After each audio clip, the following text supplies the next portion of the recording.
Hi, I'm Dr. Keith Graham from the School of Teacher Education at National Taiwan Normal University. Welcome to my office hours.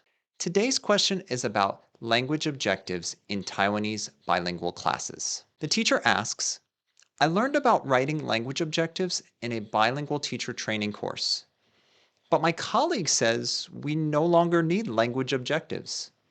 Is that true?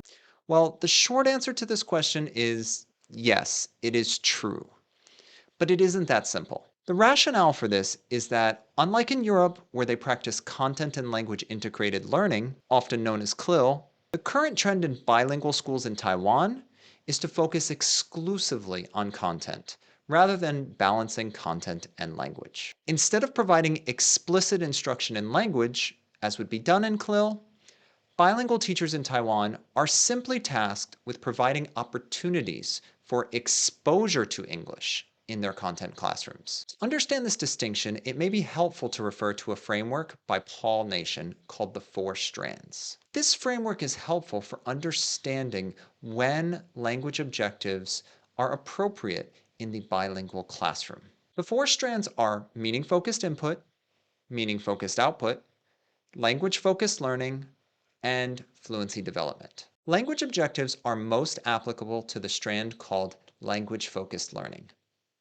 In this strand, students' attention is deliberately drawn to the features of language, be it sentence structure, grammar, or discourse level features. In other words, it is teaching about language. Generally, the teaching about language remains the role of English teachers in Taiwan, not bilingual teachers. Of course, bilingual teachers may teach students a few new vocabulary words, but vocabulary alone doesn't constitute language-focused learning in my mind. Students always learn new vocabulary words in their content classes, even in their first language. It only becomes language-focused learning and subsequently CLIL when sentence level and discourse level features are also directly and explicitly taught. And in my experience, that is rarely happening.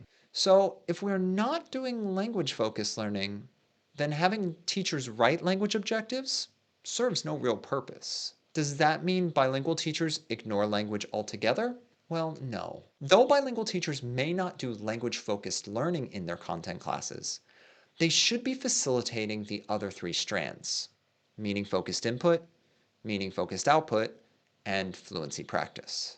To briefly explain each of these, meaning-focused input and output are where students engage with English that is around their actual proficiency level. That doesn't mean they have to know every word, nor does it mean they have to be 100% accurate when they're speaking or writing. But they have to know enough words or be accurate enough to understand or express meaning. Fluency practice, on the other hand, it's similar, but the difference is that students would know 100% of the words that they were hearing or reading, or they'd be practicing language that they could be 100% accurate with. With this in mind, bilingual teachers in Taiwan do not need to write language objectives, but they do need to consider how students will engage in English communication in their classes. In my program, I refer to these as communication objectives. Bilingual teachers don't need to explicitly teach language, but they do need to consider what and when students will hear, read, speak, and write English in their content classrooms. So while the short answer to today's question was no more language objectives, the longer answer is that bilingual teachers should be focusing on how they will facilitate English communication at the appropriate level for the students in their class. Thank you for attending my office hours. If you have a question you'd like me to answer, send me an email. I'll see you next time.